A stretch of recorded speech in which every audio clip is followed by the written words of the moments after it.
Cette semaine avec Maya, on parle des finis de peinture. Donc Maya, il existe beaucoup de sortes de finis. C'est quoi la différence puis quand est-ce qu'on les utilise?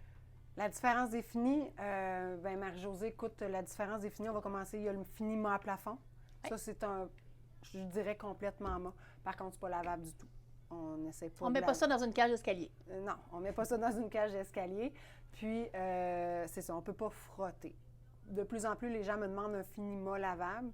Alors là, je suis obligée d'aller avec un fini à mur pour mettre au plafond. Il y a un petit lustre dedans à peine, mais au moins, là, les gens pourraient le frotter là, un petit peu plus. Là. Mais pourquoi les gens, dans le fond, choisiraient un mât très mat à plafond? Bon, je comprends que le plafond, c'est pas quelque chose qu'on touche nécessairement, donc c'est pas très grave que ça soit pas lavable. Mais c'est quoi l'avantage de mettre justement un ultra mat au plafond? C'est les défauts. OK. Les défauts paraissent pas du tout.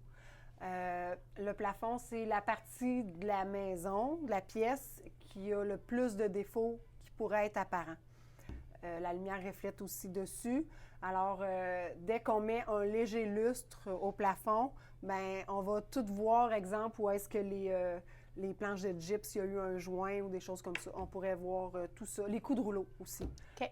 Les coups de rouleau pourraient paraître encore plus facilement avec un lustre. C'est plus difficile à faire là, Donc, au plafond. plafond le plus mat possible. Oui, exactement. Excellent. Exactement. Ensuite de ça, bien, la majorité du temps, je dirais à 90 on y va avec une finition veloutée ou satinée sur les murs. OK. Les compagnies ont développé des peintures le plus mat, lavable possible et frottable parce que la tendance est vraiment à aller vers un fini qui est plus mat. Les gens, ils en veulent presque plus. Donc aujourd'hui, ils font du mat beaucoup plus lavable oui, faisait c'est 90 anti-moisissure. Oui, c'est 90 de mes ventes pour les murs et... Fait que dans le fond, c'est la sorte. C'est pas le fini de peinture que tu vas prendre, mais la sorte de peinture que tu vas mettre qui va faire la distinction. Exactement. Comme d'une salle de bain, on va mettre une cuisine-salle de bain qui a une anti-moisissure dedans.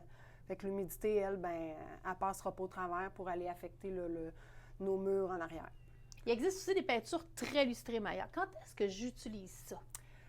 Les peintures qui sont un petit peu plus lustrées, on va les utiliser sur les portes, sur les moulures, les endroits qui sont plus propices à ce qu'on touche, à ce qu'on doit laver, ce qu'on doit frotter. Ensuite de ça, on voit de plus en plus les gens qui vont les utiliser pour faire un mur d'accent.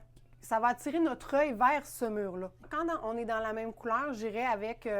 il se vend des espèces on irait soit avec du lambris ou des choses comme ça, on changerait la texture si on reste dans la même couleur. Et on y va avec quelque chose de lustré pour donner un beau coup d'œil. Si on n'est pas dans la même couleur, bien là, on n'a pas vraiment besoin de jouer avec la texture. Juste la couleur avec le lustre va attirer notre œil. On fait un point focal. On appelle ça un point focal. Fait que ça va attirer notre œil vers là. Le lustre va aider beaucoup à faire ça. C'était Maya de chez Décoration King. Merci, Maya.